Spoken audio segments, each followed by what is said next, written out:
சங்கீதம் 39. எதுதூன் இடத்தில் ஒப்புவித்த தாவீதின் சங்கீதம். என் நாவினால் பாவம் செய்யாதபடிக்கு நான் என் வழிகளை காத்து துன்மார்க்கன் எனக்கு முன்பாக இருக்கும் மட்டும் என் வாயை கடிவாளத்தால் அடக்கி வைப்பேன் என்றேன்.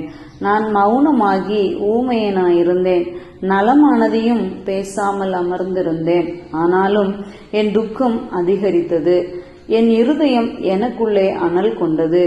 நான் தியானிக்கையில் அக்கினி மூண்டது. அப்பொழுது என் நாவினால் விண்ணப்பம் செய்தேன், கர்த்தாவே, நான் எவ்வளவாய் நிலையற்றவன் என்று உணரும்படி என் முடிவையும் என் நாட்களின் அளவு இவ்வளவு என்பதையும் எனக்கு தெரிவியும். இதோ, என் நாட்களை 4 விரல் கடை அளவாக்கினீர். என் ஆயுசு உமது பார்வைக்கு இல்லாதது போல் இருக்கிறது. எந்த மனுஷனும் மாயையே என்பது நிச்சயம். வேஷமாகவே மனுஷன் தெரிகிறான், விருதாவாகவே சஞ்சலப்படுகிறான். ஆஸ்தியை சேர்க்கிறான், யார் அதை வாரிக்கொள்ளுவான் என்று அறியான். இப்பொழுதும் ஆண்டவரே, நான் எதற்கு எதிர்பார்த்திருக்கிறேன்? நீரே என் நம்பிக்கை. என் மீறுதல்கள் எல்லாவற்றிலுமிருந்து என்னை விடுதலையாக்கும். மூடனுடைய நிந்தனைக்கு என்னை ஒப்புக்கொடாதேயும்.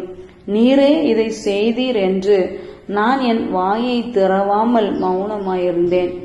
என்னிலிருந்து உம்முடைய வாதையை எடுத்து போடும். உமது கரத்தின் அடிகளால் நான் சோர்ந்து போனேன். அக்கிரமத்தின் நிமித்தம் நீர் மனுஷனை கடிந்து கொண்டு தண்டிக்கிற போது அவன் வடிவை பொட்டரிப்பை போல் அழிய பண்ணுகிறேன். நிச்சயமாகவே எந்த மனுஷனும் மாயையே. கர்த்தாவே, என் ஜெபத்தை கேட்டு என் கூப்பிடுதலுக்கு செவிகொடும். என் கண்ணீருக்கு மௌனமாயிராதேயும். என் பிதாக்கள் எல்லாரையும் போல நானும் உமக்கு முன்பாக அந்நியனும் பரதேசியுமாயிருக்கிறேன். நான் இனி இராமல் போகும் முன்னே தேறுதல் அடையும்படி என்னிடத்தில் பொறுமையாயிரும்.